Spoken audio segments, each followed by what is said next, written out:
fight foreclosures and force banks to renegotiate underwater mortgages to current market value. I'm going to try the mic because I'm getting cold. Richmond, California, which has a Green Party mayor and a very left-wing city council, is leading the way nationally in the fight against foreclosures. They are doing exactly what the question implies, using eminent domain to bring underwater homes back to market value and to compel the banks to do this. They are facing lawsuits from Wall Street and attacks from the Obama administration's housing department, and it's going to take a real struggle, a community-led struggle, to win. I think Minneapolis is well positioned to join that national fight, to say that we need to put the needs of our communities and homeowners over the needs of Wall Street. In North Minneapolis, in one zip code alone around the Jordan neighborhood, half the homes have been foreclosed since the crisis began. In Powderhorn and Central alone, we've had over 900 foreclosures. This is an epidemic crisis that is destroying the fabric of our communities. And the city has the power to change this. But it's going to require them to stand up to Wall Street. It's going to require a city that will really fight for the interests of our neighbors and our community.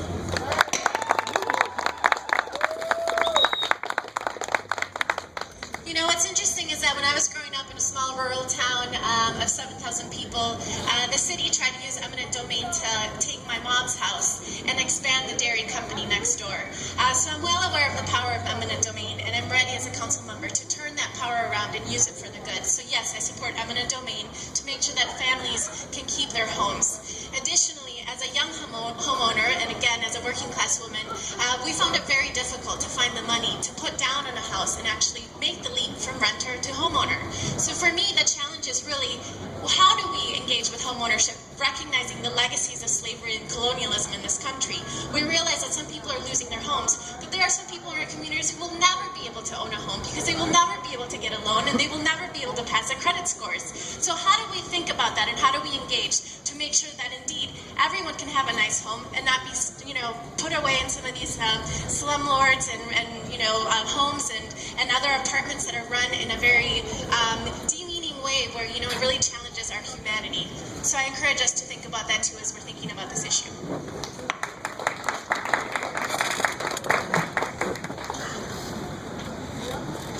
Well, this again is another issue that separates me from my opponents. Eminent domain has two legal prongs that must be satisfied. First is a public purpose, which arguably we have. We need to support our communities, and housing is an important issue. But the second is that we have to pay just compensation to the current owner, which is the bank, which means that the city of Minneapolis would have to cut a check to the banks, the very people who are hurting our community, for the fair market value of these homes. What it amounts to is a bank bailout of hundreds of millions of dollars. We have over 4,000 foreclosed homes in our city. And if we were to purchase all of them from Wells Fargo and U.S. Bank, we would be handing over our hard-earned tax dollars to the very people who preyed upon our members of our community. This is not the solution, and it's not the answer. What we do need to do is stem the tide of foreclosures, be responsible about homes that are in foreclosure, and help neighborhoods move them back to single occupant status. Thank you.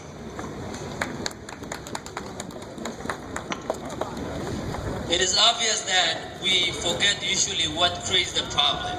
Corporate America owns us, and that is what I'm against it. The banks start business, and we elected leaders that come in front of us and say, hey, I'm here for you guys, but by the time we get elected and they go to downtown or city hall, they align with the banks. And how can we persuade them to bring them back and stand with us? I think is to replace them with a person who have a deeply heart and caring and passionate about the community change and community development, not the bank and large company as supporting an interest, personal interests. I think we need to support that the city council work with the community and work for the community, not for the banks. And that is what we can go and create a good strategy that we can persuade the city to replace these homes and to make a decent housing for our community. Thank you so much. getting chilled up here, and some of you look pretty chilled. So while I talk, feel free, stand up, stretch, get the blood going, warm up. That's what I want to do, but I got to sit down. It's a complex issue. It's a novel idea to use eminent domain. I don't think we can afford it as a city. The legal costs, the redemption costs are just too high. I think it's good that we stop the dual tracking, where on the one hand they have one part of the mortgage company negotiating, then on the other hand they're foreclosing. Thank goodness we stopped that. We need to develop new programs to help homeowners. It's not just refinancing, it's keeping people in their homes. It's keeping their houses affordable and in good shape. I'm willing to work hard on that issue. I lost a home. I know what it's like. It's not only embarrassing, it's earth-shattering. But you can come back, and we can stop it from happening.